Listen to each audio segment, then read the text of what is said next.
상 6장 말씀.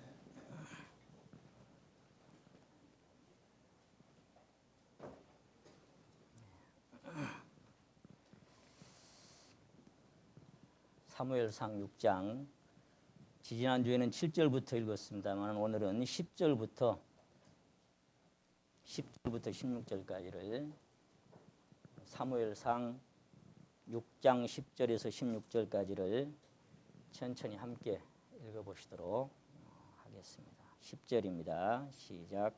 그 사람들이 그같이 하여 전나는 소 둘을 끌어다가 수레를 메우고 송아지들은 집에 가두고 여호와의 궤와 및 금지와 그들의 독종의 형상을 담은 상자를 수레 위에 실으니 암소가 벳세메스 길로 바로 행하여 대로로 가며 갈 때에 울고 좌우로 치우치지 아니하였고 블레셋 방백들은 벳세메스 지경까지 따라가니라.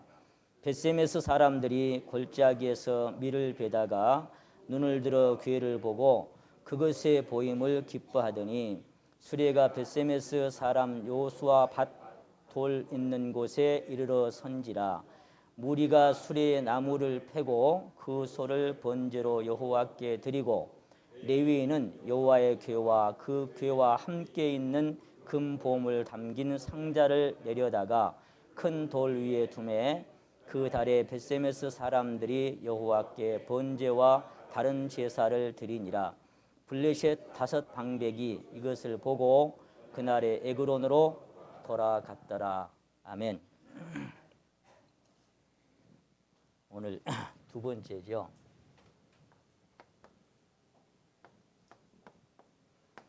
어린 송아지.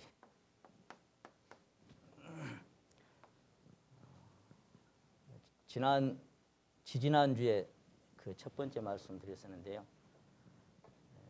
혹 못 들으신 분들은 인터넷에 그 첫 번째 말씀부터 들어야 이 말씀이 좀 더 이해가 가실 줄로 그렇게 생각이 됩니다.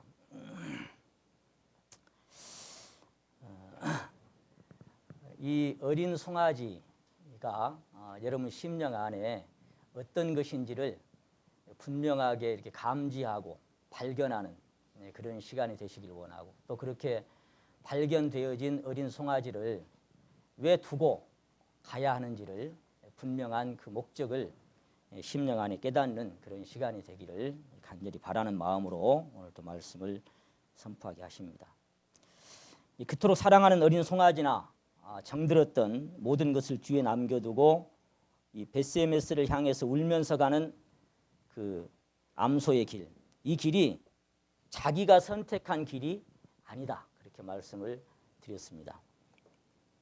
자신이 원하는 길도 아니고 가고 싶은 길도 어쩌면 아닐 수도 있다. 우리는 믿음의 조상 아브라함에 대해서 참 많이도 듣고 많이 알고 있습니다. 지난주에도 우리 그 수요일 날 우리 연예기 형제님께서 아브라함을 주제로 말씀을 하실 때 제가 은혜롭게 잘 들었습니다마는, 너는 너의 본토 친척 아비 집을 떠나서 내가 내게 지시할 땅으로 가라고 하나님께서 명령하신 것은 하나님의 뜻이고 하나님의 그 원하시는 방향이지 아브라함이 선택하거나 뜻했거나 목적하는 바가 아닌 것을 저와 여러분은 잘 알고 있습니다. 자기가 계획하는 것이 아닙니다. 자기가 전혀 생각지도 않았는데 갑자기 하나님께서 모든 것을 버려두고 떠나라고 그렇게 말씀하신 것은 전혀 자기의 생각과는 다른 길인 것을 여러분이 잘 아실 것입니다. 그렇다면 여기 이제 암소 2마리도 왜 자기가 선택하지도 않고 원하지도 않은 길을 자기 의지와 상관없이 묵묵히 벳세메스를 향해서 갈 수밖에 없는가? 그 이유가 뭔가?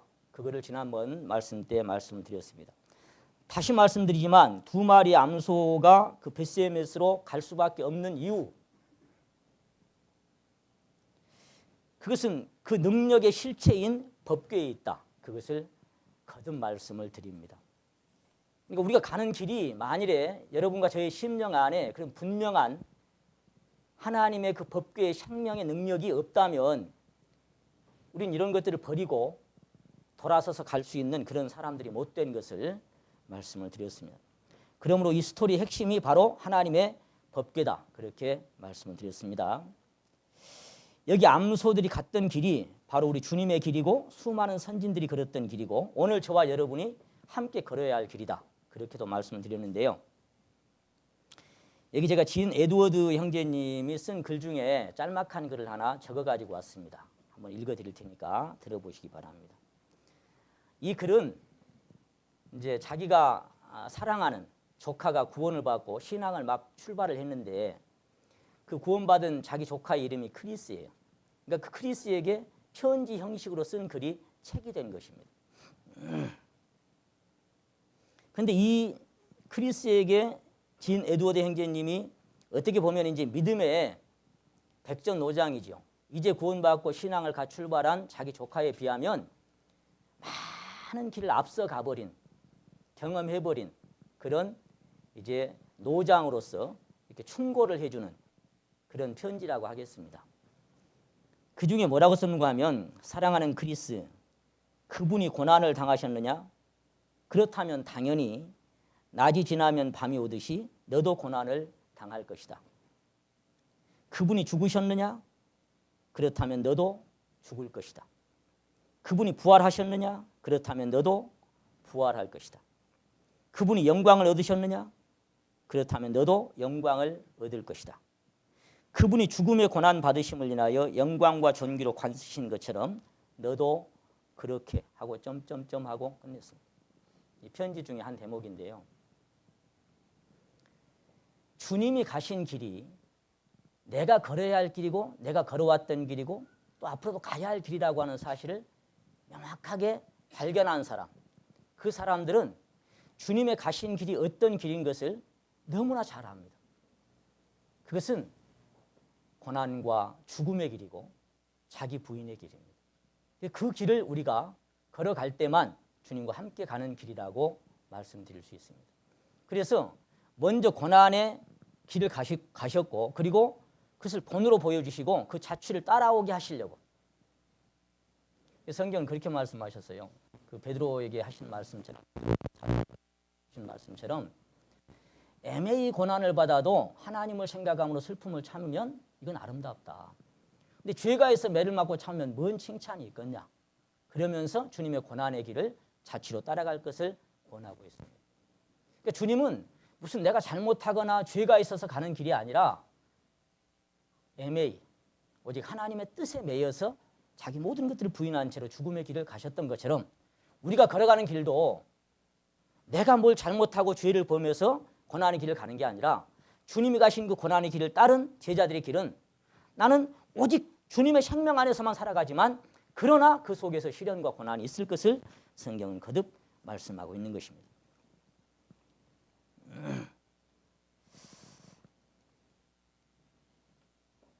여기 암소들이 갔던 길이 이 주님이 가신 길이다.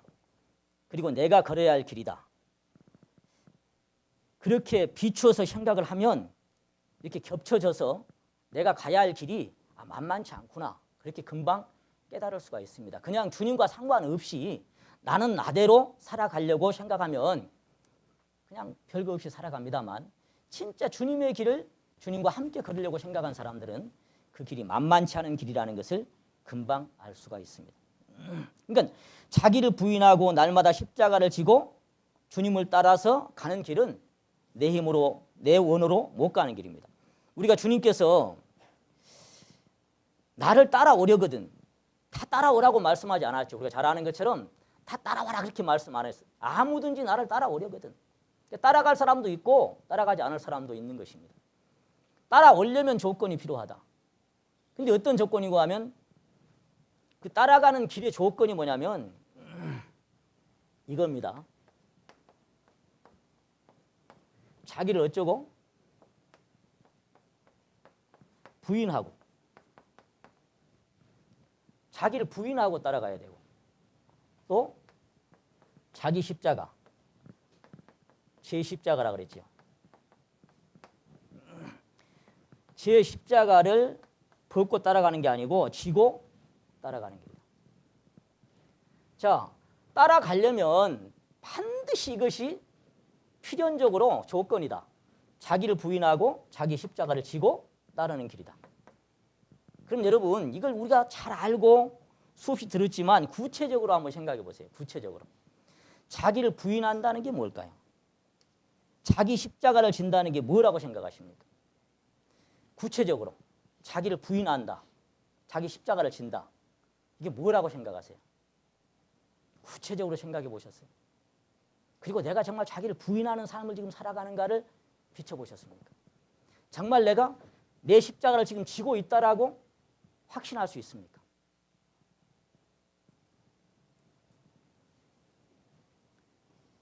구체적으로 생각한다면 이렇습니다.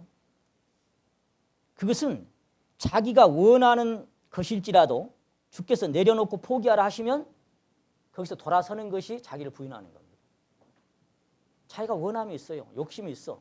그런데 그것을 주님이 내려놓으라 그래요. 그러면 자기 원함이 없어서 내려놓은 게 아니라 자기 원하는 것이 분명히 있는데도 내려놓는 거예요. 그게 자기 부인인 거예요. 여러분 자기가 원하는데 주님이 내려놓으라 하실 때 포기하고 돌아선 거 있습니까? 그게 실제적으로 여러분의 심령과 삶 속에서 경험되지 않으면 자기를 부인하는 길을 가는 사람이 아닌 거예요.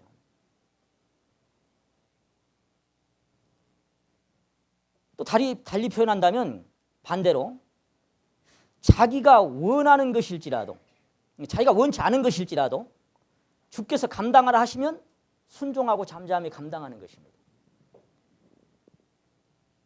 자기가 원하지를 않아. 그런데 주님께서 그것을 받아들이라고 말씀하실 때 그것을 받아들이는 겁니다. 그것이 자기 부인인 거예요. 자기가 가고 싶은 길일지라도 주께서 가지 말라 하시면 거기서 딱 멈춰야 돼요. 그래야 자기 부인인 거예요. 자기가 분명히 이 길을 가고 싶어. 내 육신과 내 생각이 원하는 길이에요. 가고 싶은 길이에요. 그런데 주님께서 그 길 가지 말라 그래. 그럼 거기서 딱 멈추는 것이 자기 부인인 거예요. 그리고 돌아서야 돼. 그래야 자기 십자가를 지는 거예요. 내가 원하는 길을 주님이 서라고 아무리 성령의 음성이 들리고 안에서 희미한 음성으로 말씀하시고 분명히 내가 알고 있다고 할지라도 멈춰서 내가 돌아서지 않으면 그건 자기를 부인하는 길이 아닙니다. 그러니까 자기가 사는 거예요. 주님과 아무런 상관없는 삶을 사는 겁니다. 주님과 무슨 상관이 있습니까? 주님이 가지 말라 하는데 간다면.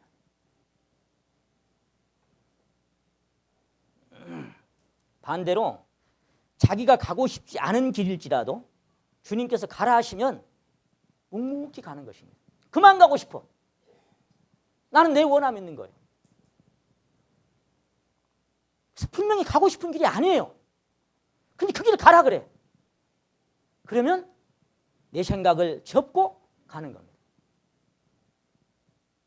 그게 무슨 얘기냐면 내 안에 가고 싶은 마음이나 가기 싫은 마음이나 원하는 것이나 원치 않는 것이나 하는 것들이 분명히 있는데도 그것을 꺾어주고 포기해주고 내려놓고 돌아서는 것이 자기를 부인하는 길이지.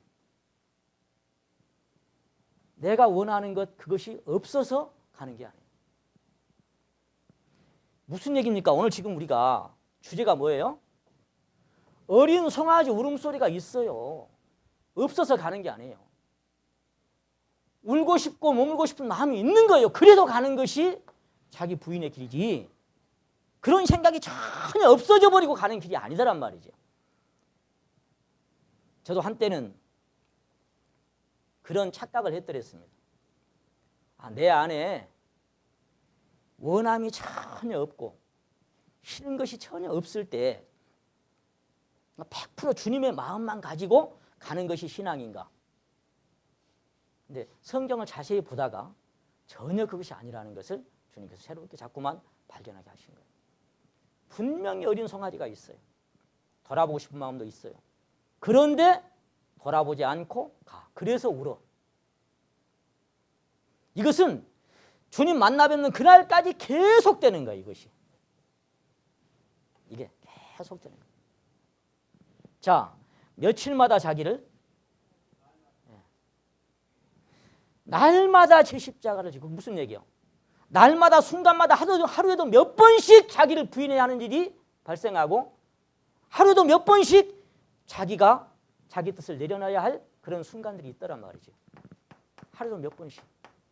그래서 날마다 순간마다 계속해서 내 자신을 내려놓고 부인하고 포기하고 그분을 따르는, 내 생각을 꺾는.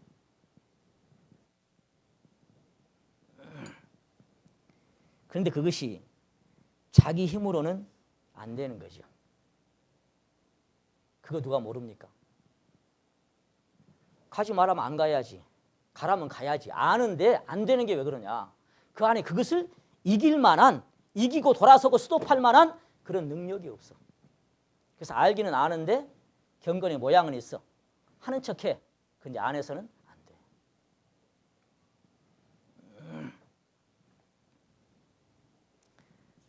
진 에드워드 형제님의 글 말고 여기는 잔느 기용 자매님의 글을 하나 제가 읽어드리려 합니다. 거듭난 성도들 중 대다수는 자기의 생명을 전적으로 그분께 포기하거나 그분 한 분만을 의뢰하려고 하지 않는다. 자기가 포기하고 있다고 말하는 사람들 중에도 상당수는 그저 명목상으로만 포기하고 있는 경우가 많다. 아마도 대부분의 신앙인들은 진정으로 자기 자신을 하나님께 포기하기를 원하겠지만 단지 한 가지 혹은 한두 가지 영역에서만 그러하다. 쉬운 거, 작은 거. 사울처럼 남겨둘 건 남겨두고 나머지 가치 없는 거, 별거 아닌 거, 그런 거는 포기를 해드리는데 진짜 네가 진짜 마음에서 원하고 네가 바라는 것을 요구했을 때는 그래서 단지 한 가지 혹은 한두 가지 영역에서만 그러하더라. 그 밖에 다른 영역에서는 모든 권리를 자기가 소유하고 자기가 보유한다. 진짜로 내려놓고 버려야 할 것들은 딱 쥐고 있어요. 절대로 안 놔. 그 중에 하나가 왕 같은 자존들이고. 하나님과 거래를 하려고 하는 사람들은 자기가 얼만큼 그분께 포기할 것인지 한계를 정한다. 그리고 그 이상은 단 한 걸음도 물러서지 않고 여전히 갈등 속에서 살아간다. 한계를 딱 정해요. 여기까지는 내가. 근데 그 이상은 요구하지 마십시오. 그 이상은 나한테 요구하지 마세요. 그 이상 요구하면 나는 떠날지도 모릅니다. 딱 거기까지만 말입니다. 한계를 딱 정해놓고 거래를 하는 거예요. 그 이상은 안 됩니다. 당신은 이렇게 스스로에게 자문해 보아야만 한다. 이것이 포기인가? 이게 진짜 포기인가? 그걸 포기라고 말할 수 있겠습니까?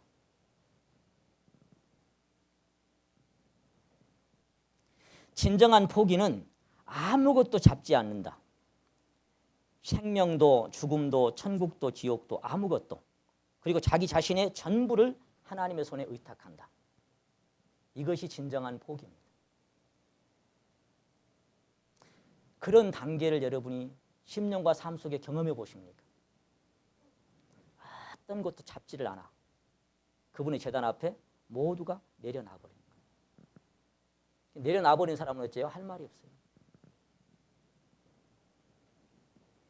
그렇게 주님의 제단 앞에 내려놔버리고 온전히 의탁한 사람들의 심령은 고요합니다. 고요할 수밖에 없어. 왜? 갈등에서 벗어났으니까. 이것이 참 자유입니다. 이 자리에 가서 살고 싶지 않습니까? 당신이 포기하지 않으려고 발버둥 치는 것이 정말 그렇게 대단한 것입니까? 어때요? 한번 생각해 보세요. 진짜 그렇게 대단한 것입니까? 당신은 당신 자신을 잃어버릴 것이다. 즉 당신이 자신을 하나님께 포기할 만큼 담대할 수 있다면 당신은 스스로를 잃을 것이다. 왜? 내 자신을 놔버렸으니까. 하지만 이루어지는 것이 그분 안에서임을 기억하라. 마침내 그 이루어짐이 얼마나 멋지고 가치 있는 일인지를 깨닫는 순간이 올 것이다. 놔본 사람은 알아요. 놔보고 포기하고 돌아서 본 사람은 알아. 아, 이것이 얼마나 소중한 일인가. 한마디로 표현하자면 주님께서 그렇잖아요. 한번 따라 하십니다. 내 원대로 마옵시고. 예. 이게 한마디로 표현하자면 그거예요.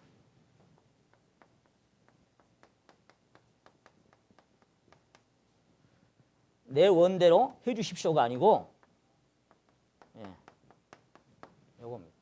딱 한마디로 표현하자면 내 원대로 마옵시고. 그러면 우리가 잘 알고 있는 것처럼 주님의 심령 안에 내 원대로 하고 싶은 마음이 있어요, 없어요? 자기 원대로 하고 싶은 그 마음이 주님 안에 있어요, 없어요? 없고 포기한 게 아니라니까. 거듭 말씀드리지만 할만하시거든 이 잔을 내게서 그냥 지나가게 해 주십시오. 이게 자기 원함이에요. 없어서 내려놓은 게 아니에요. 고민되고 근심되고 심히 슬퍼하고 고통스러워. 그런데 뭐예요? 내 원대로 마옵시고. 이게 자기를 부인하는 거예요. 이게 자기 십자가를 지는 것입니다. 이것이 주님의 가신 길을 그대로 따라가는 길인 것입니다. 그래서 암소가 가는 길이 우리가 걸어야 할 길인 것을 거듭 말씀드리고 있습니다.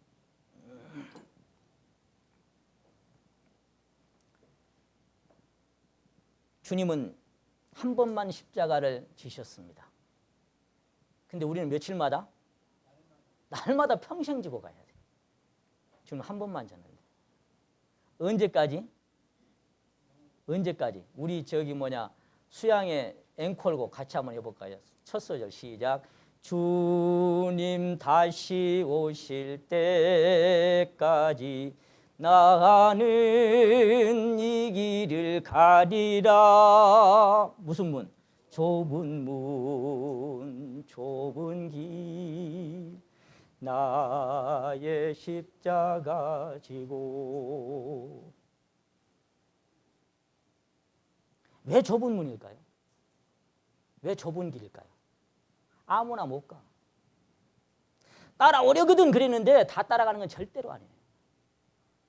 다 자기 원함을 따라서 자기 길을 가는 사람이 너무 많아. 그런데 좁은 문, 좁은 길이 있어요. 어떤 길? 자기를 부인하고 자기 십자가를 지고 내 원대로 마옵시고 내 원대로 마옵시고에서 오는 게 뭐예요? 이게 순종이고 이게 복종. 안 따르고 싶은 것이 있으니까 순종이 되고 복종이 필요한 거예요.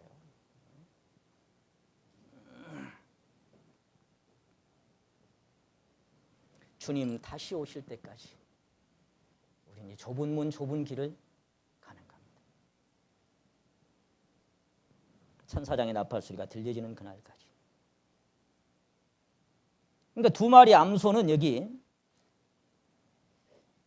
사랑하는 자기 새끼가 어린 송아지가 자꾸만 눈에 밟히지만 그 송아지가 끄는 힘보다 더 큰 능력이 송아지에게 끌리는 힘보다 거기서 돌아설 수밖에 없도록 하는 이 능력이 있는 거예요. 능력과 힘이 있는 거예요. 그러니까 요거를 여기에 매여야만이 돌아설 수가 있다란 말이었다. 내 힘으로는 안 돼. 이거 누가 몰라? 부인해야 하고 그만 가야 되고 안 해야 되고 버려야 되고 내려놔야 되고 알아! 왜 안 돼? 아는데 왜 안 돼? 그 능력이 그 그리스도의 생명과 사랑이 이것이 나를 주장하지 않으면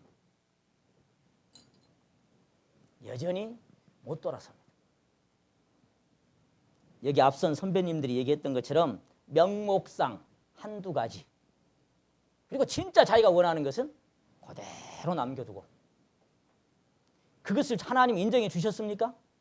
그대로 버려버렸습니다. 그래 네가 야 그래도 그 몇 가지만이라도 나한테 이렇게 사울을 인정해 줬습니까? 그 나머지 남겨놓은 그것 때문에 망하는 거예요. 명목상 한두 가지 그리고는 포기했다고. 잘 아시는 것처럼 오늘날 하나님의 법궤는 저와 여러분의 심령 깊은 곳에 임하신 살아계신 하나님의 영입니다. 이것이 그리스도의 생명과 사랑입니다.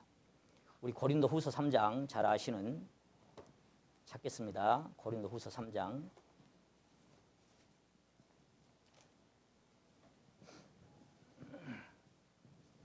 고린도후서 3장 3절 말씀.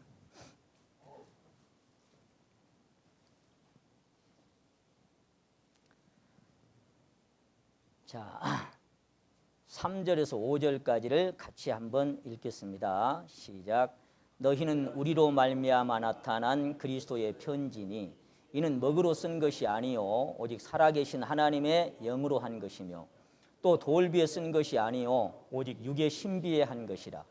우리가 그리스도로 말미암아 하나님을 향하여 이 같은 확신이 있으니 우리가 무슨 일이든지 우리에게서 난 것 같이 생각하여 스스로 만족할 것이 아니니 우리의 만족은 오직 하나님께로서 났느니라. 여러분 잘 아시는 것처럼 옛 언약은 종이에 쓰고 돌비에 쓰고 그래서 이 눈으로 보고 읽는 거잖아요. 근데 주님께서 어느 날 새 언약을 세우는데 그것은 내가 그 마음에 기록하겠고 너희 생각에 내가 기록하겠다. 그래서 이 마음의 판에 먹으로나 철필로 긁어 쓰는 게 아니라 하나님의 살아계신 영으로 직접 써서 내 안에 기록된, 그래서 이 안에 법궤가 있습니다. 이 안에 주님의 생명이 역사합니다. 누구든지 너희 몸이 하나님의 성전이라고, 그래서 그 안에 성소도 있고 지성소도 있고 우리는 왕같은 제사장이면서 그분을 모신 성전입니다. 그래서 이것이 새 언약이고 이 새 언약의 영광은 옛날 거하고는 비교가 되지 못할 만큼 넘치는 영광인데 거기 17절 말씀 한번 보시겠습니다. 17절만 같이 한번 읽겠습니다. 시작. 주는 영이시니 주의 영이 계신 곳에는 자유함이 있느니라. 아멘. 아무도 자유할 수가 없어요. 내 힘으로는. 내 힘으로 그 모든 것에서 자유할 수 있다면 주님의 영이 무슨 소용이 있겠습니까? 아무런 소용이 없죠. 그런데 뭐라고 말씀하시냐면 지금 주의 영이, 이 주님의 영이 계신 곳, 이 계신 곳에만 뭐가 있다? 예. 그러면 여러분의 심령 안에 주님의 영이 지금 계셔요, 안 계셔요? 계십니까? 그러면 그 모든 것에서 자유함이 있습니까? 계시는데 자유함이 없는 사람은 왜 그러냐? 이 주님의 능력과 힘이 실제로 그 안에서 역사되는 것을 경험을 못한 사람이에요. 이론을 알아. 아는데 실제가 안 돼. 그러니까 자기 부인이 안 되고 자기 십자가 안 지어지는 거예요. 아무리 하려고 해도 안 돼. 이 자유가 안 돼. 그래서 자유하는 삶은 어떤 삶입니까? 여기는 승리자의 삶인 거예요. 승리자의 삶. 이렇게 안 되니까 어째요, 이제? 또 저지르고 후회하고, 가지 말라 했는데 가고 나서 후회하고, 가라 했는데 안 가니까 또 후회하고, 맨날 그렇게 사는 거예요. 그거는 세상 사람도 똑같아요. 세상 사람도 양심이라는 게 있어가지고, 아이고 내가 왜 그랬을까? 왜 애들한테 화를 냈을까? 왜 부인한테 어떻게 했을까? 내가 세상 사람은 그렇게는 살아요. 근데 그렇게 살라고 우리를 부른 게 아니라니까요. 자유하게 하려고. 항상 우리를 그리스도 안에서 이기게 하시는 하나님께 감사하노라. 그게 무슨 얘기예요? 며칠마다가 아니고 항상. 계속 부인이 되는 거예요. 계속 십자가가 짊어져지는 거예요. 이런 삶을 살게 하려고 우리를 부르셨고 이렇게 하면서 주님을 따라오게 하시려고 우리를 불렀는데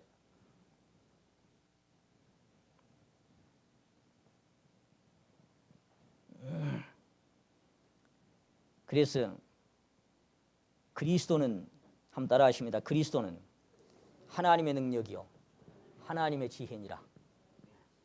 누구의 능력이라고요? 여러분 안에 누구의 능력이 있어요? 하나님의 능력이에요. 하나님의 능력. 그 하나님의 능력은 그리스도 안에는 하늘과 땅에 있는 모든 권세를 내게 주셨으니, 하늘과 땅에 있는 모든 권세를 다 가리신 분이 사도 베드로는 뭐라고 표현했어요?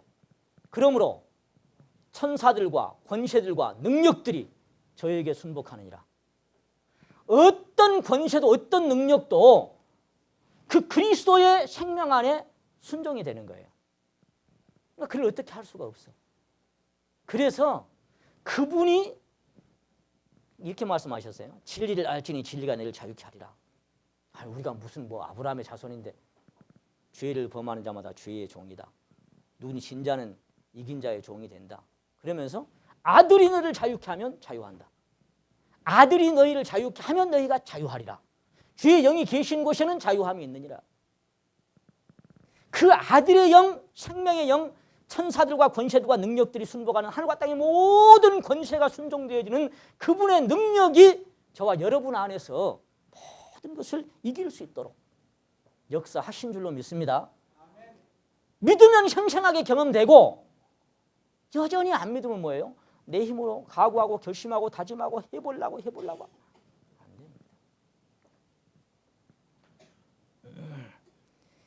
그래서 그리스도는 하나님의 본체시요 하나님의 형상이시요 하나님의 비밀입니다. 이 놀라운 하나님의 능력과 힘이 그리스도의 생명 안에서 역사하고 있습니다. 두 마리 암소처럼 모든 것을 버려두고 돌아서도록 만들어버립니다. 암소들은 자기의 힘이 절대로 아닙니다. 자기 힘으로 돌아설 수가 없습니다. 어떻게 돌아섭니까? 그 어린 것을 버려두고.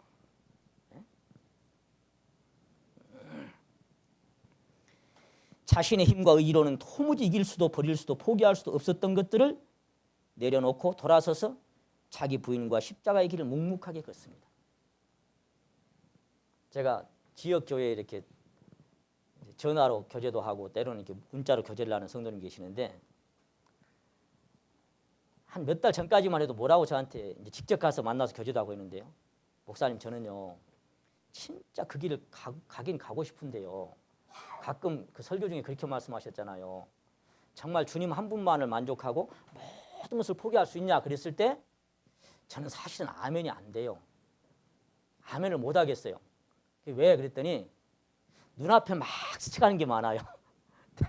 내가 원하는 것들, 내가 지금까지 말하자면 즐기고 살았던 것들, 말하자면 아깝다 이 말이죠. 그래서 내가 아멘이 사실 안 돼요 그래요. 근데 얼마 전에 메시지가 왔어요. 목사님, 이제는 아멘입니다. 내 힘으로가 아니라 내 안에 내면에 계신 하나님의 능력이 나를 그 모든 것에서 돌아서게 하셨습니다. 이제는 저는 주님 한 분밖에 원하는 게 없습니다. 이렇게 답이 왔어요. 내가 얼마나 마음에 감동이 되든지 할렐루야 할렐루야 할렐루야 하고 보냈습니다. 문자로. 발견할 수 있으면 참 복입니다. 내가 지금 신앙의 현 위치가 어디에 와 있는지, 나는 정말 하나님의 실체 능력 앞에 어떻게 부인되어지고 포기되는 사람인지가 이렇게 비춰지면 그 다음 단계로 갈 수가 있어요. 발견되어지는 사람, 내 자신이 비춰지는 사람. 여러분의 신앙은 어디까지 와 있습니까? 아들의 생명으로, 자유케 하는 생명으로, 구별된 생명으로 구별되고 자유하고 승리하고 있습니까?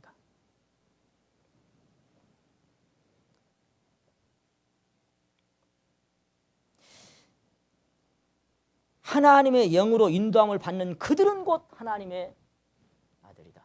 왜 로마서 8장에서 하나님의 영이 있는 사람은 하나님의 아들이다 그렇게 말씀 안 하시고, 물론 누구든지 그리스도의 영이 없으면 그 사람이 아니다 그렇게 말씀도 하셨지만, 하나님의 영으로 인도함을 받는 그들은 곧 하나님의 아들이다. 누구든 성령의 인도하심을 받는 자는 율법 아래 있지 않는다. 무슨 얘기예요? 여기에 인도함을 받고 있는 사람이냐, 아니면 성령은 성령대로 나는 나대로냐, 이 삶이 둘 중에 하나입니다.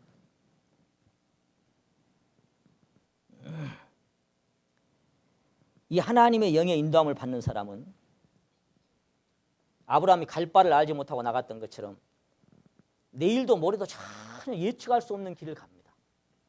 그냥 찬송 그대로 내일 일은 난 몰라요. 하루하루 살아야 하고 그냥 하루만 사는 거예요. 한순간만. 오늘 밤 주님 오시면 오늘 가는 것이고 오늘 이 순간 내가 깨어 있느냐 그게 중요한 거예요. 앞으로 내가 어떻게 살겠다.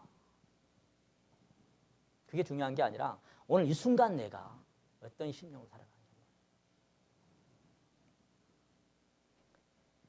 이방 여인 룻은 여러분 아시는 것처럼 이 시어미 나오미가 이제 남편들 죽고 이제 떠나려고 하잖아요. 다시 베들레헴으로 돌아가려고 하는데 그런데 이 룻은 뭘 봤을까요? 시어머니 나오미 안에 있는 이 하나님의 이 섭리를 본 거예요. 하나님의 능력을 본 거예요. 그래서 그 하나님을 이방 여인이지만 쫓아가고 싶은 거예요. 그래서 자기 살았던 모든 삶을 뒤로하고 따라 나섭니다. 야야, 내가 이제 자식을 낳아서 너한테 죽었냐? 나 따라와 봤자 얻을 게 하나도 없다. 몰라 따라오려고 하냐? 그냥 돌아가거라. 며느리 하나는 돌아섰지만 이 룻은 절대로 돌아서질 않습니다. 그래서 뭐라고 얘기합니까? 어머니 가시는 곳에 나도 가겠습니다. 어머니 유숙하시는 곳에 나도 유숙하겠습니다. 어머니의 백성이 나의 백성이 되고 어머니 하나님이 나의 하나님이 되고 어머님 죽으시는 그곳에 나도 죽겠습니다. 무슨 얘기예요? 모든 걸 뒤로 하고 오로지 어머니 가시는 그 길을 따라서 동거동락하겠습니다. 끝까지 죽는 그 자리까지. 이 룻의 심령이 오늘날 성령을 따라 살아가는 저희들의 심령입니다. 주 동하면 나 동하고 주 정하면 나 정하네. 주님이 가면 나도 가고 주님 서면 나도 서고 그 삶이 얼마나 심령에 고요한 삶인지. 결국 다윗의 아버지 이새의 아비 오벳을 낳는 영광을 누리고 이방인으로서 예수님의 족보에 기록되는 영광을 누리는 것은 그 하나님만을 쫓기로 심령 안에 갈망했던 거기서 시작됐던 것입니다. 우리가 걷는 신앙의 길이 다시 말씀드립니다. 돌아보고 싶은 것이 전혀 없다는 의미가 아닙니다. 돌아보고 싶은 것이 전혀 없다는 의미가 아니라는 것입니다. 그러니까 무슨 얘기입니까? 내가 돌아보고 싶고 원하고 내가 바라고 내가 욕심 이런 것들이 전혀 없을 때까지 기다리고 있으면 그래서 어느 날 주님이 가게 하시면 가야 되지. 그렇게 생각한 사람은 못 가요. 자기 부인할 것도 없고 자기 십자가 질 것도 없어요.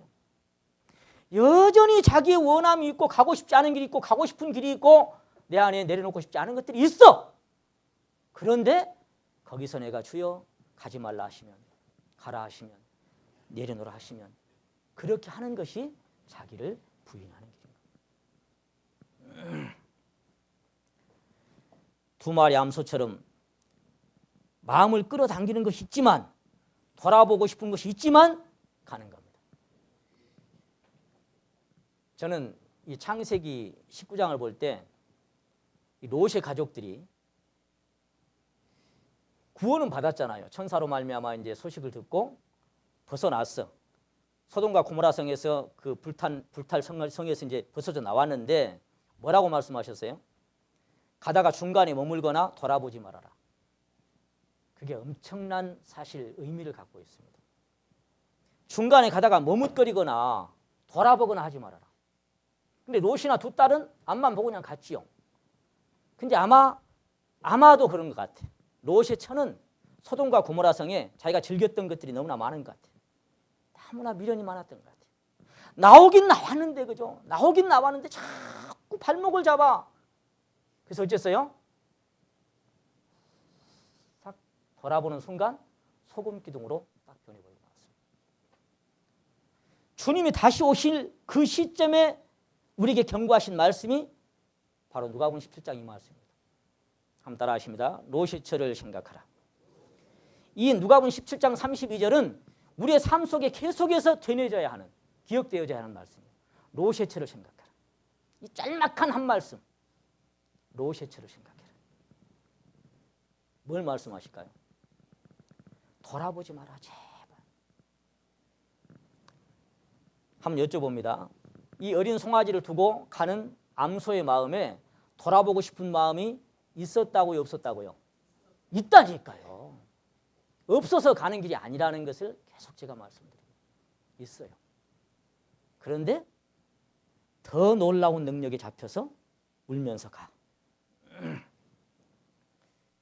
그러니까 만일에 내 안에, 저와 여러분 안에 타락한 본성이 전혀 없어져 버린다면, 타락한 본성이, 이기적인 이 본질적인 생명이 완전히 없어져 버린다면 성결한 생명의 가치도 없습니다.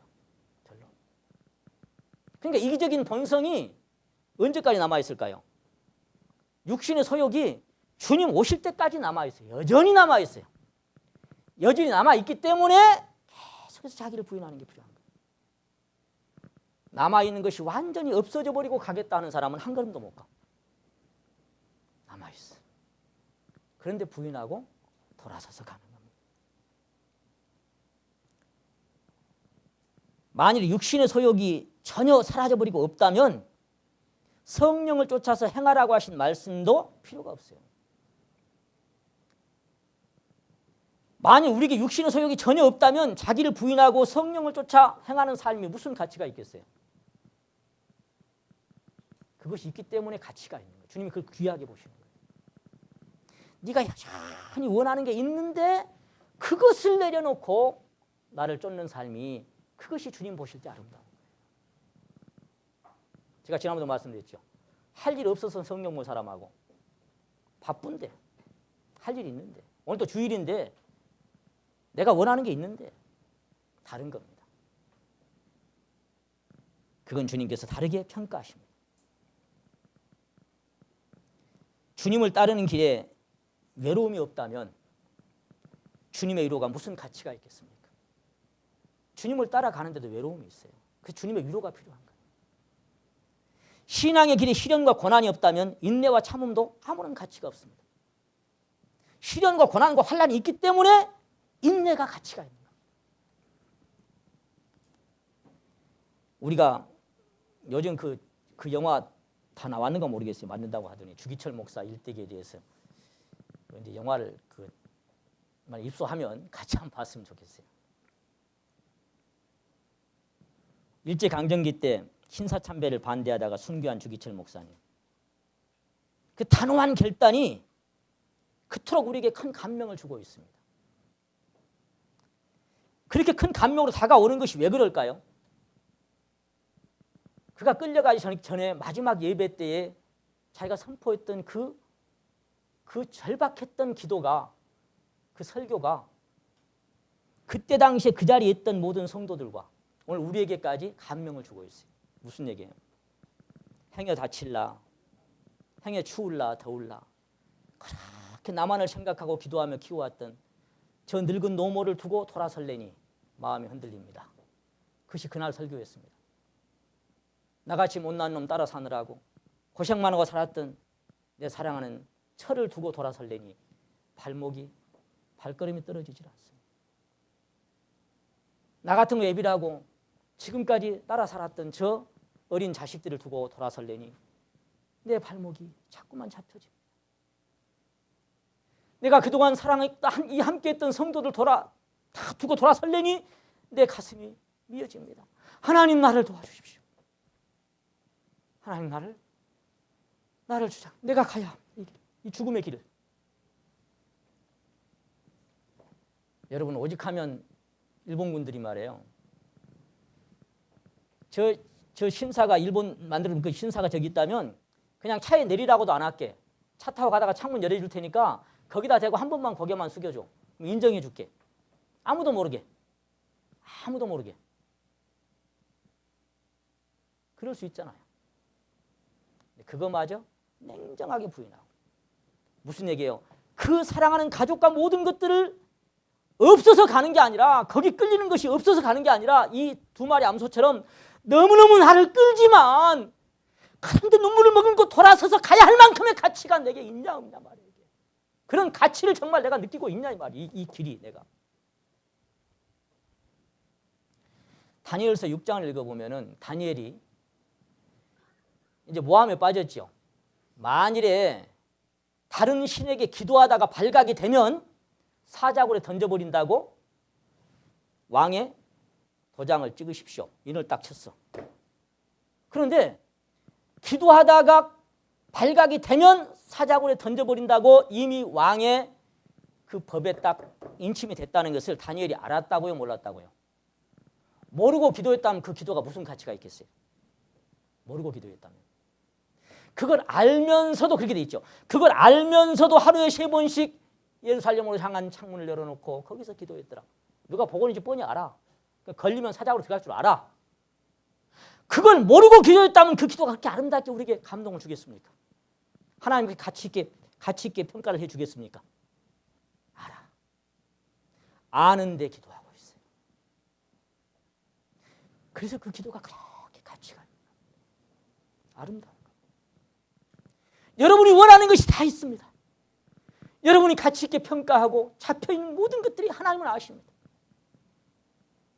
여전히 끌리고 싶고 여전히 놓기 싫고 버리고 싶고 포기하지 않고 싶은 것들이 있습니다. 하나님이 아십니다. 없어서 간다면 무슨 가치가 있겠어요? 있어. 그런데 나는 그것들을 포기하라 하시면 주여 내 원대로 마옵시고 내가 포기하겠습니다. 이것이 하나님 보실 때 아름다우시다. 그러기 위해서 주님의 사랑과 생명에 깊이 뿌리를 내리고 잡혀야 돼요. 왜? 그 가치와 사랑이 나를 주장할 때만 내 힘으로는 안 되니까.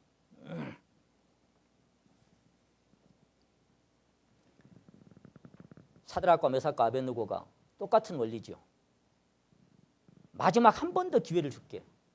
금신상에게 만약에 절하지 않는다. 그러면 풀무불에다가 딱 던져 넣어버린다. 근데 뭐예요? 그걸 모르고 거부했다면 그래요. 모르고 거부했다면 무슨 그들의 별로 가치가 그 정도가. 그런데 풀무불에 들어갈 각오를 하고 그리 아니하실지라도 왕이요. 우리한테 더 이상 묻지 마십시오. 이미 끝났습니다. 흥정 끝났어. 설득하려고 하지 마십시오. 하나님이 건져내실 겁니다. 그러나 그리 아니하실지라도 절대로 우상에게 절하지 않겠습니다. 그걸 알고도 있는데 성도 여러분의 신앙은 어떨지 모르겠습니다만 제 심령에는 종종 어린 송아지 울음소리가 들려올 때도 있습니다. 저는 그래요. 여러분은 어떤지 모르겠어요. 저는 어린 송아지 울음소리가 들려올 때도 있어요. 그게 뭔지는 하나님이 아십니다. 그래서 예수의 사람들은 그 정과 욕심을 십자가에 못 박았다라고 말씀하셨는데 때로는 가던 발걸음을 멈추고 롯의 처처럼 돌아보고 싶은 마음이 들 때도 있습니다. 여러분은 어떻든가요? 여러분 그런 마음 없죠? 이놈은 참 죽일 놈이라서 돌아보고 싶은 마음이 들 때가 있더란 말이죠. 돌아봤다는 게 아닙니다.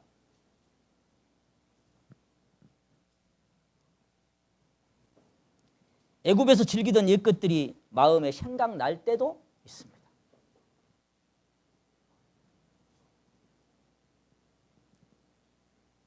그럴 때마다 주님을 부릅니다.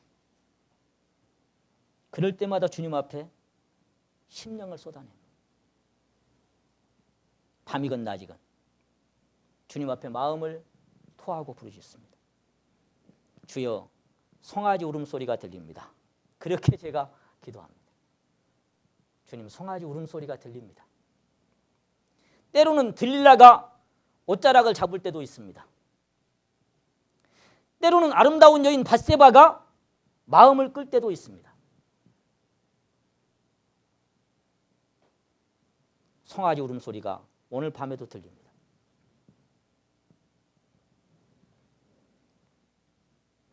그런데 돌아볼 수도 없고 돌아설 수도 없습니다. 왜? 그렇게 나를 끄는 송아지 울음소리하고는 비교 대상도 안 되는 그 가치 기준. 그것에 끄는 그 끌림하고는 비교도 안 될 만큼의 놀라운 능력과 생명의 힘이 내 심령을 주장하십니다. 생각은 들지만 스쳐가지만 결코 돌아설 수가 없습니다. 암소가 돌아보지 않고 머물지 않는 것은 자기 힘이 아닙니다. 그 위에 그 엄청난 전능자의 법궤가 그 암소를 끌어가고 있는 것입니다. 죽음의 자리까지. 이것이 우리가 가는 길입니다.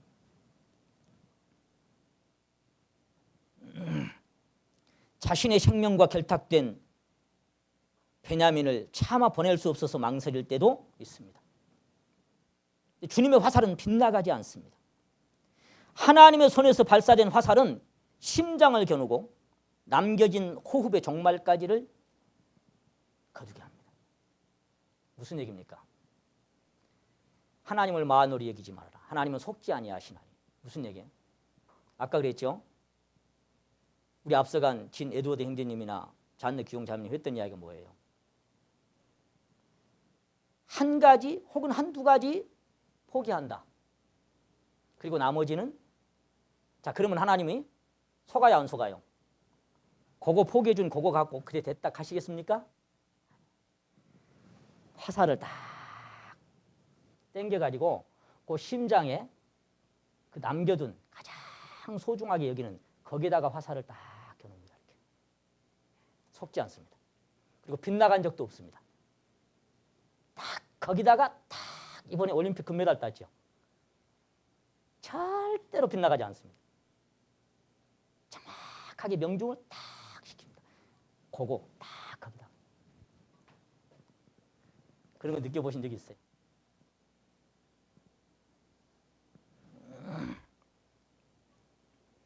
마지막 남겨준 호흡. 그래서 가나안 땅에 들어가면 어떻게 했어요? 호흡 있는 자는 하나도 살리지 마라 그랬죠. 호흡이 있는 자마다 하나도 살리지 말아라. 네 남아있는 생명, 네 남아있는 본성의 타락한 네 생명, 여기에 계속해서 하나님의 손에서 파상되고 죽어져야 하는 것입니다. 하나님은 속지 않습니다. 저와 여러분의 심령에 가장 사랑하고 소중하게 여기는 것이 무엇인지를 너무나 잘 알고 있습니다. 하나님은 거기다가 포인트를 맞추고 그거를 내려놓지 않고 기도를 하려고 하면 계속 그것을 건드려 주십니다. 그거 내려놓으라니까. 다른 거 말고 그거. 아브라함 100세 때 얻은 아들 이삭은 어떻게 생각하십니까? 저는 그 아브라함 100살 때 낳았다. 와. 그러니까 그 아브라함이라고 한 노인, 그 100살 때 얻은 아들, 그 아들이 아브라함에게 뭐라고 생각하십니까? 그거는 바로 이겁니다. 이거. 요거 자기 생명이에요. 요거를 하나님은 뭐하라고요? 포기하라. 자, 한번 생각해 보세요. 우리가 이 백발이 성성한 노인의 품에 안겨서 온갖 재롱을 부리면서 자라난 이 아들 이삭은 노인의 기쁨이고 소망이고 생명입니다. 그러니까 성경은 이삭을 향한 아브라함의 심정이 잘 표현되어 있지 않아요. 그냥 하나님께서 모리아산에 네 아들을 갖다가 바쳐라. 그러니까 아침에 일찍 일어나서 장작더미 짊어지고 아들 보고 가자. 나귀에 실려서 가는 것밖에 안 나와 있어. 근데 우리가 자식 가진 부모 심정, 자식 낳아서 키워본 사람은요, 그 심정 충분히 헤아릴 수 있습니다. 안 기록되지 않았어도. 백발이 성성한 노인, 그 100살 때 얻은 그 아들은요, 그대로 자기 생명입니다. 이 땅에 자식을 둔 이 자식을 사랑하는 부모의 그 마음보다 더 애절한 마음은 저는 없다고 생각합니다. 비록 망나니 같은 자식일지라도 그를 향한 그 부모 심정은 매일반입니다. 아니 아비를 죽이려고 발랑물을 일으켜가지고 그냥 쫓아오는데 아버지는 살라고 다윗이 맨발로 도망가잖아요. 막 아들을 군대를 피해가지고 압살롬. 근데 모압 장군이 이제 전쟁하려고 나가니까 뭐 부탁합니까? 내 아들 압살롬을 좀 생각해 줘라. 아니 애비 죽이려고 지금 쫓아오는데 제발 그놈 좀. 나중에는 죽였지요. 그 잘난 머리카락 걸려갖고. 근데 죽었다는 소식을 듣고 그가 우는 걸 저는 몇 번 읽으면서요. 애비를 죽이려고 쫓아온 그런 망나니 같은 자식인데 압살롬아, 압살롬 내 아들아, 압살롬, 압살롬 내 아들아, 너를 대신하여 내가 죽었다면 압살롬아, 압살롬아, 압살롬. 계속 통곡을 합니다. 그게 자식을 향한 부모 심정입니다. 하물며 100살 때 난 아들.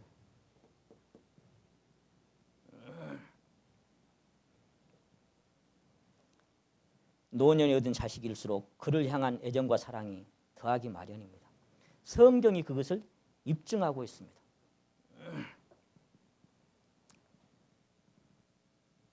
그런데 그것을 바치라고 했을 때 반항하지도 않고 묻지도 않고 그냥 아들 보고 내일 아침에 일찍 모리아산으로 가자. 그렇게 했을 때 그가 뭘 포기한 겁니까? 뭘? 지금 뭘 내려놓은 겁니까? 바로 자기 생명을 내려놓는 거예요. 자기 생명. 이스마엘을 바치라고 했으면 그만큼 가슴이 안 아팠겠죠. 근데 하나님이 속습니까? 안 그래요. 정확한 곳을 향하십니다. 몇 가지, 한두 가지? 그거 네가 포기했다고? 인정 안 해준다니까. 나는 알아야 네 마음을 차지하는 가장 소중한 부분이 내가 너 안에 거하기에 가장 걸림이 되는 것이 뭔지를 나는 보고 있다. 아니야.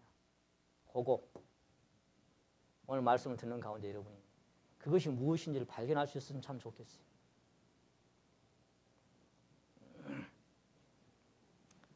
제가 이런 얘기를 종종 지난번에 한번 드렸습니다마는 하동에서 신앙할 때 악양의 교회학교 그 많이 이렇게 모여가지고 따로 하나 얻어놓고 주일날 오후 되면 올라가고 뭐 토요일날 올라가고 해가지고 아이고 얼마나 그때 재밌었는지 몰라요.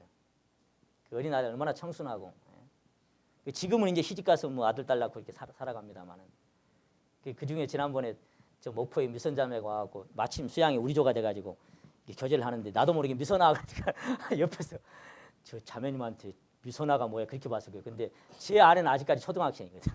그 녀석들이. 근데 그때 그 자매님 그 초등학교 6학년 때 그때 영희 자매가 그랬던가 그 간증을 했던 게 항상 제 마음에 남아 있어요. 울면서 그 간증을 해요. 오늘 학교 가는데요 선생님이요 갑자기 노트를 꺼내라고 하더니 적으래요. 1번 네가 가장 사랑하는 사람이든지 사랑하는 것. 그래서 그렇게 적었대요. 예수님. 자기도 모르게 그냥 적었대요. 2번. 누구 적었을까요? 가족을 적었대요. 사랑하는 아버지, 어머니, 형제가. 3번째. 나 자신. 나. 이렇게 적었대요. 그 다음에 이제 4번. 무슨 이제 말하자면 성도들. 그 다음에 이제 뭐 5번. 뭐 친구들. 6번. 쭉 해서 10번까지 적었다는 거예요.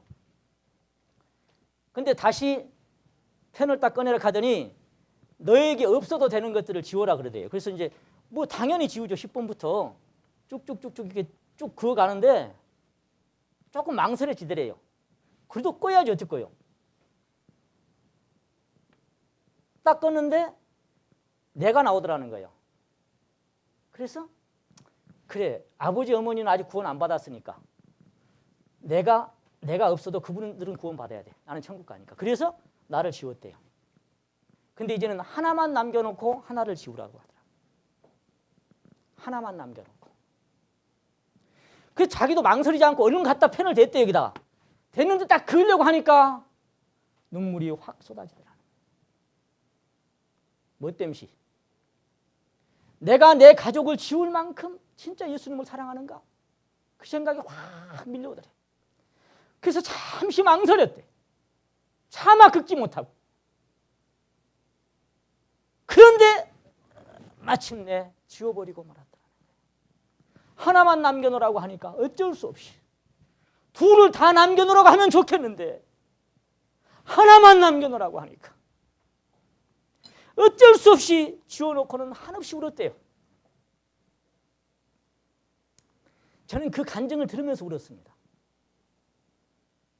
그리고 제 신앙에 살아오는 동안 종종 내 가슴 속에 항상 그 어린 자매님의 간증이 남아 있습니다.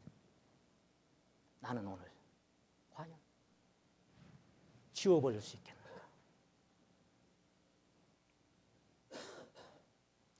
여러분, 아들이나 딸이나 부모님이나 아내나 남편을 사랑하지 말라는 게 아닙니다. 성경은 뭐라고 말씀하셨습니까? 성경은 이렇게 말씀하셨죠. 뭐 나보다 더 사랑하는 자는 내게 합당치 않냐. 사랑해야 돼. 내가 섬겨야 되고 전도해야 되고 내가 그들 돌봐야죠. 근데 무슨 얘기요? 나보다 더는 안 된다. 더는 안 돼. 그거 아니야. 어쩔 때는 내려놔야 할 때도 있고 포기할 때도 있어. 돌아보고 싶지만 가야 하는 순간이 있어. 오늘 또 내 심령에 울음소리 들리지만 그래도 가야 해. 여러분, 저와 여러분이 가는 길이 얼마나 가치 있고 소중한 길인지 아십니까?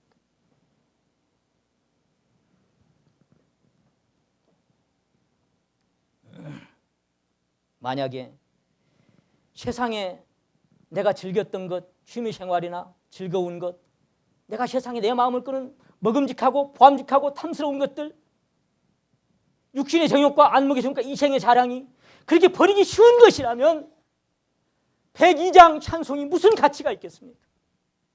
주 예수보다 더 귀한 것은 없네. 이 세상 부귀와 명예와 행복과 바꿀 수, 세상 즐거움 다 버렸습니다. 주님 세상 자랑 다 버렸습니다. 나는 주님밖에 없습니다. 그 찬송이 만약에 세상에 먹음직하고 보암 끄는 것이 없다면 무슨 가치가 있겠습니까? 102장에 여러분 다 있습니다. 끄는 것들이. 그런데 가족일지라도 나보다 더는 안 돼.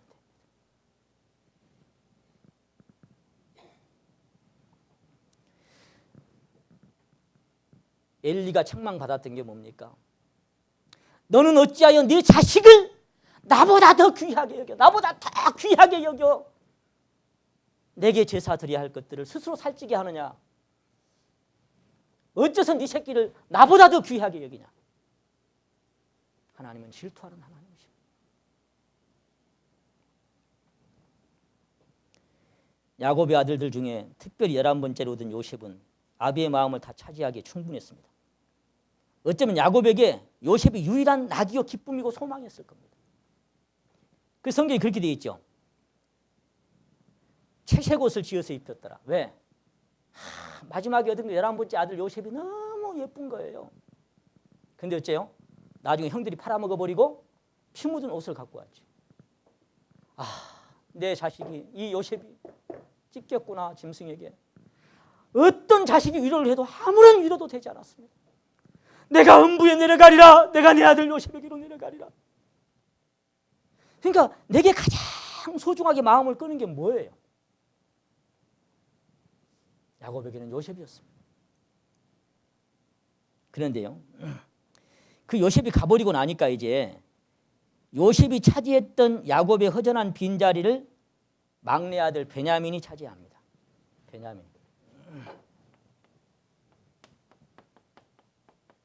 베냐민이 딱 차지해. 요셉도 가버리고 잃어버린 요셉 대신 베냐민을 아끼고 사랑하는 야곱의 심정은 어쩌면 요셉을 향하는 마음보다 훨씬 더한 것입니다. 그러니까 나중에 저 요셉이 이제 거짓말을 하고 이제 속이잖아요. 살아 있는데. 그래서 아버지에게 이제 그 베냐민을 데리고 오면 양식을 주겠다고 했을 때 자식들이 베냐민을 데리고 가겠다고 했을 때 그 아버지의 마음이 절대로 못 놓습니다. 이 베냐민을. 제가 옛날에 언젠가 내 신앙의 베냐민이라는 제목으로 설교를 한번 한 적이 있습니다. 기억하실지 모르겠습니다만 내 신앙의 베냐민이 무엇인지. 그러니까 창세기 44장 20절에 보시게 되면은 이제 요셉한테 얘기합니다. 형들이 우리에게 아비가 있으니, 시간상 제가 안 찼습니다. 아비가 있으니 노인입니다. 다 늙으셨습니다. 또 그 노년이 얻은 아들 소년이 있으니 그 형은 죽고, 바로 앞에 있는 요셉을 얘기하고, 그 형은 죽어버렸고, 그리고 그 어미에 끼친 것은 그뿐이므로 아비가 그를 사랑하나이다. 자, 무슨 얘기예요?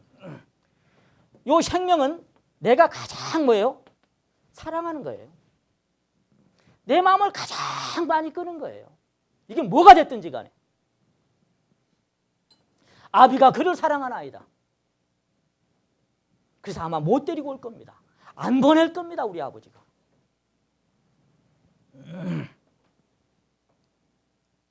여러분 창세기 35장에 보시게 되면은, 자 한번 생각해 봅시다. 리아와 라헬이 있는데 야곱이 사랑했던 건 누구였어요? 예? 라헬을 사랑했잖아요. 동생을 사랑했잖아요. 그런데 7년 만에 첫날 밤 지나고 나니까 아침에 깨어보니 레아더라. 그 황당한 사기꾼 야곱을, 이게 사기 초단이요, 사기 9단 라반한테 붙여갖고 박살을 내버리죠. 자, 그리고는 또 7년, 그리고 얻은 것이 이제 라헬이잖아요. 얼마나 사랑하는 여인이었어요. 그런데 그 사랑하는 이 여인이 마지막에 베냐민을 낳다가 딱 죽어버리죠. 베냐민을 낳다가 죽어버려. 그러니까 베냐민을 딱 남겨놓고 가버린 거예요. 자기가 20년 동안, 만약에 14년 동안 머슴살이에서 얻은 아내가, 그런 아내가 아들 하나 마지막 남겨놓고 죽어버렸어요. 그러면 그 아내가 떠난, 요셉도 떠난 그 야곱의 마음에 차지한 베냐민의 위치는, 이건 더 이상 말할 나위가 없습니다. 그는 뭐였어요? 자기 생명. 어쩌면 자기 생명보다 더 귀한지도 모릅니다.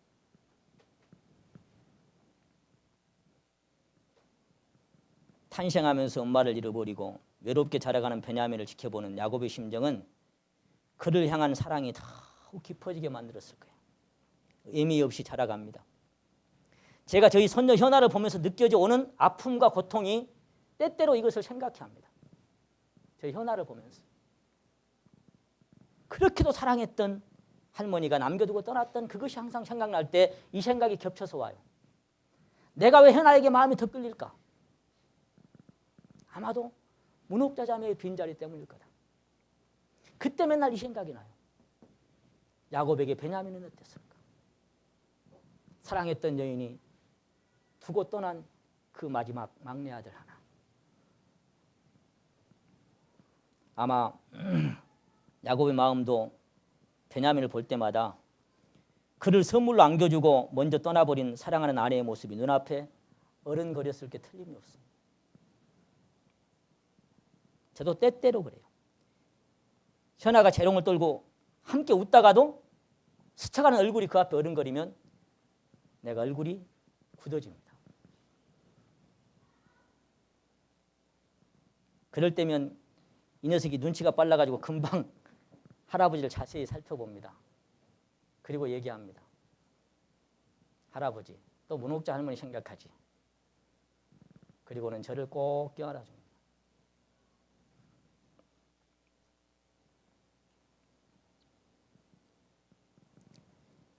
야곱도 아마 그랬을 거예요. 베냐민을 껴안고 그 녀석 재롱을 볼 때마다 떠나버린 요셉이나 떠나버린 아내가 거기에 어른거렸을 거예요. 그래서 야곱에게 베냐민은 유일한 기쁨이고 위안이고 소망입니다. 베냐민은 이제 야곱의 생명이고 야곱의 전부가 되었습니다. 자식들은 그런 아버지의 마음을 잘 알고 있었습니다. 그래서 창세기 44장 30절에 보시면 한 군데만 찾겠습니다. 창세기 44장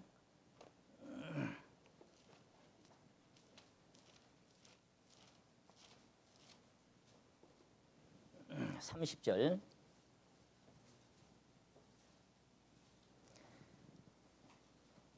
30절, 31절만 같이 한번 읽겠습니다. 창세기 44장 30절, 31절 시작.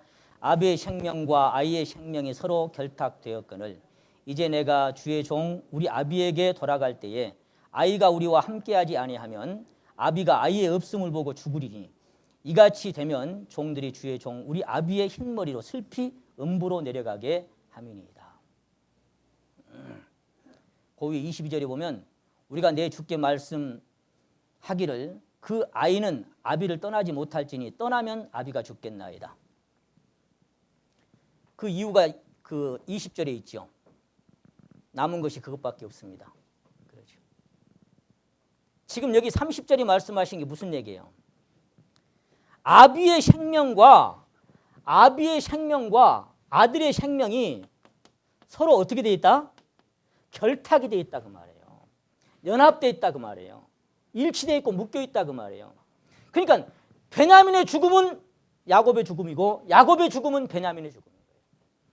야곱이 떠나면 베냐민은 죽는 거예요. 왜? 자기 생명이니까. 그런데 그를 놓으라고 말씀하십니다. 그를 보내라고 말씀하십니다. 여러분은 이만큼은 아닐지라도 이렇게 사랑하는 것이 있습니다.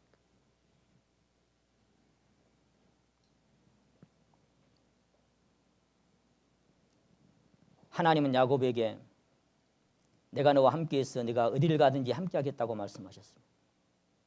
그러나 야곱의 마음에는 하나님이 거할 빈자리가 없습니다. 왜? 그를 차지하고 있는 것이 오직 사랑하는 베냐민이 다 차지하고 있으니까 하나님이 차지할 빈자리가 없어요. 그래서 하나님은 그를 보내게 만듭니다. 끝까지 흉년은 더듭니다. 보내지 않으면 양식은 안 옵니다. 버텨봤자 헛일입니다. 하나님이 한 번 화살을 겨누면 절대로 물러서지 않습니다. 보낼 때까지, 내려놓을 때까지. 그거 아십니까?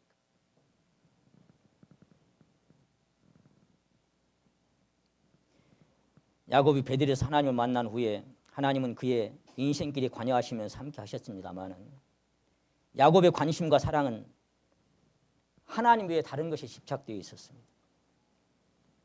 외삼촌 라반의 집에 도착하자마자 7년 동안은 라헬을 사랑함으로 거기 결탁돼 묶여 있었고 또 이제 야곱을 얻고 나니 그 라헬을 얻고 나니까 이제 뭐에 결탁됩니까? 이제 그 재산 늘려가느라고 양떼 늘려가느라고 또 거기에 이제 또 집착돼 있고 나중에 요셉이 생기니까 요셉한테 자기 마음이 결탁돼 있다가 요셉 떠나고 나니까 이제 다시 베냐민에게 자기 마음이 결탁됩니다. 저는 이걸 보면서 그러니까 인생이 세월 따라서 그 마음에 집착되는 것도 바뀌는구나. 그걸 봤어요.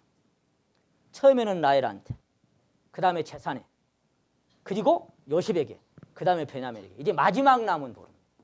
마지막 남은. 여러분도 청춘 따라, 시절 따라 변해갑니다. 마음의 관심이. 이제 백발이 성성한 야곱의 마음에 묶여있는 마지막 관심은 베냐민밖에 없습니다. 그 둘은 뗄래야 뗄 수가 없습니다. 여러분은 어디에 여러분 마음이 결탁되고 묶여 있습니까? 재물입니까? 가족입니까? 그중에 특별히 사랑하는 자식입니까? 즐기는 취미입니까? 혹은 사업입니까? 돈입니까? 성공입니까? 사랑입니까? 욕심입니까? 정욕입니까? 자존입니까? 여러분 심령에 결탁되는 것은 무엇입니까? 찬송가 102장을 양심에서 거리낌 없이 왜 부르지 못하는 이유가 뭐가 있습니까? 뭐가 남아 있습니까? 오늘 하나님께서 그것을 여러분 심령 안에 비춰주시기를. 여러분 마음에 결탁된 것이 뭡니까? 취미입니까? 인터넷입니까? 쇼핑입니까? 스포츠입니까? 아니면 세상입니까? 아니면 유행입니까? 뭐가 여러분 마음을 잡고 있습니까? 자기의 모든 소유를 버리지 아니하는 자는 결코 내 제자가 되지 못하리라. 손에 쟁기를 잡고 뒤를 돌아보는 자는 하나님 나라에 합당치 아니하니라. 좋은 군사로 나와 함께 다닌 자는 자기 생활에 얽매는 자가 한 사람도 없느니라. 이게 무슨 말씀이에요? 얽매이지 말아라. 어떤 것이든 내가 너를 자유케 하려고 자유를 주었으니 내가 너를 자유케 했어. 여러분 심령에 그렇게 담겨 있는 것들이 비어질 때 여러분 그리스도의 생명과 사랑은 여러분 안에 가득하게 담겨서 여러분의 모든 것이 될 것입니다. 오늘 여기까지만 말씀드리겠습니다. 시간이 너무 늦어서요. 하나님은 그 자리를 거처를 삼으시고 저와 여러분 마음이 그리스도의 생명과 서로 결탁되기를 원하는 겁니다. 어떤 것에도 결탁되지 아니하고 오직 주님의 생명과 딱 결탁돼서 내가 그리스도고 그리스도가 나고 그래서 주와 합한 그 생명 안에서 살아갈 수 있게 되기를 간절히 소망합니다. 네.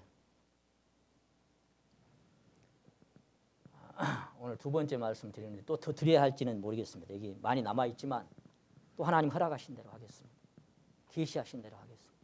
다만 우리가 가는 길이 없어서 가는 길이 아니라 있지만 버려두고 가야 하는 인생인 것을 말씀드렸고 자기를 부인해야 하고 십자가를 져야 할 것들이 계속해서 날마다 우리에게 남겨져 있다는 것을 말씀드립니다. 그것은 내 힘으로는 도무지 버릴 수가 없고 돌아설 수 없지만 주님이면 거기서 나를 자유케 하실 수 있다는 것을 여러분이 믿고 정말 모든 것에서 자유하여 주님으로만 결탁될 수 있는 그런 생명 안에 뿌리를 내리고 살아가는 성도님들 다 되시기를 간절히 원합니다. 기도드리겠습니다.